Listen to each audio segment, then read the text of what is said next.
السلام علیکم فرینڈس، کیسے ہیں آپ سب؟ امید کرتی ہوں آپ سب خیریت سے ہوں گے۔ ڈرامہ سیریل تیری چھاؤں میں کی آنے والی ایپیسوڈ میں آپ لوگ دیکھیں گے ودیمہ موقع پا کر ملہار کے آدمیوں سے جان چھڑا کر وہاں سے بھاگ جاتی ہے۔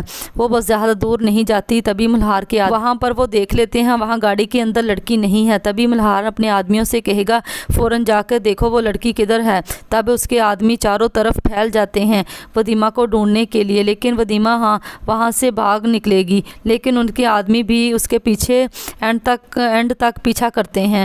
آخرکار ودیمہ تھک ہار کر ایک سائے کے نیچے جیسے ہی بیٹھے گی وہیں پر ملہار کے آدمی پہنچ جائیں گے۔ پھر مرزا صاحب کے آدمی بھی ودیمہ کو ڈھونڈنے لگ جائیں گے، کیونکہ وہ جانتے ہیں اگر ودیمہ کسی بھی کے ہاتھ لگ گئی تو ان کی موت اٹل ہے۔ تو سب کو سب بتا دے گی کہ کس طرح سے یہ لوگ لڑکیوں کو اغوا کرتے ہیں اور ان کا کس طرح استعمال کرتے ہیں۔ اس لیے مرزا صاحب نے یاور سے کہا کہ فوراً جلد سے جلد ودیمہ کو ڈھونڈ لے، میرے پاس لے کر آئے تاکہ وہ ہاتھ نہ لگ سکے۔ تب نایاب کہے گی ہم اس لڑکی کو ڈھونڈ رہے ہیں، بہت ہی جلد اس کا پتہ چل جائے گا۔ دوسری طرف آپ دیکھیں گے اب سارا کے والد سارا سے کہیں گے تم اب سلار اور ودیمہ سے دور ہو جاؤ، تمہارے لیے یہی بہتر ہوگا، تمہارے لیے یہی بہتر ہے، تم ان دونوں کو چھوڑ دو، اس کو بھول جاؤ۔ اس پر سارا اپنے والد سے کہے گی میں کبھی نہیں سلار کو بھولوں گی اور نہ ہی اسے اس حال میں چھوڑوں گی، بلکہ جب تک ہو سکتا ہے میں اس کا ساتھ دوں گی۔ میں یہی چاہتی ہوں ودیمہ اس کے ہاتھ نہ لگے اور نہ ہی واپس آئے، تاکہ میں اپنی زندگی سکون کے ساتھ سلار کے ساتھ گزار سکوں۔ پھر سارا کے والد اس سے کہیں گے تم کس قسم کے خواب دیکھنا شروع ہو گئی ہو، سلار تمہارا کبھی نہیں ہو سکتا۔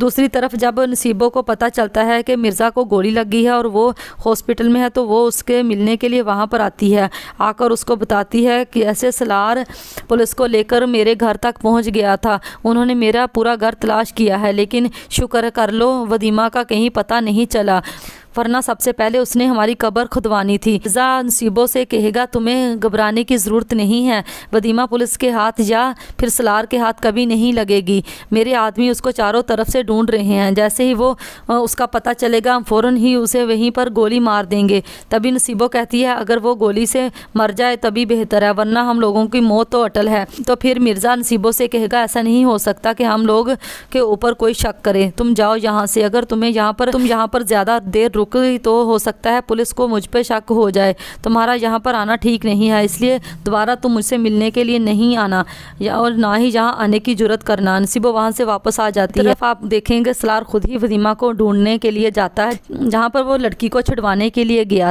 وہیں اس کے سامنے والے گھر میں جاتا ہے اور وہاں ایک لڑکی کو بہت سارے پیسے دے گا کہ وہ اس کو سامنے والے گھر کی رپورٹ لا کر دے۔ تبھی وہ لڑکی کہتی ہے کہ اتنے پیسوں میں میں تمہیں اس گھر کی رپورٹ تو کیا سارے دنیا کی خبریں لا کر دے سکتی ہوں۔ پھر سلار اس لڑکی سے کہے گا مجھے ساری دنیا کی خبریں نہیں چاہیے، بلکہ سامنے والے گھر کی خبریں چاہیے کہ یہاں پر کون رہتا ہے، کون آتا ہے اور کون جاتا ہے۔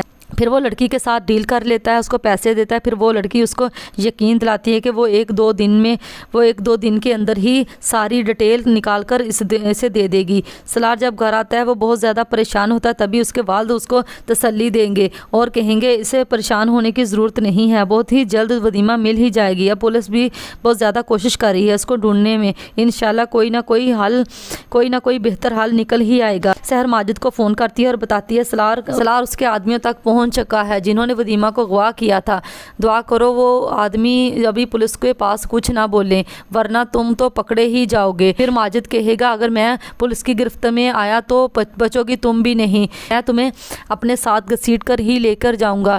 پھر سارا ماجد سے کہے گی اگر تم نے میرا نام بھی لیا کسی کے سامنے میں تمہیں کبھی نہیں چھوڑوں گی۔ ناظرین آپ کی کیا رائے ہے؟ کیا جنہوں آدمیوں کو پولیس نے پکڑا ہے وہ ماجد کا نام لے دیں گے؟ اپنی رائے کا اظہار کمنٹ باکس میں دیں۔ تب تک کے لیے اللہ حافظ۔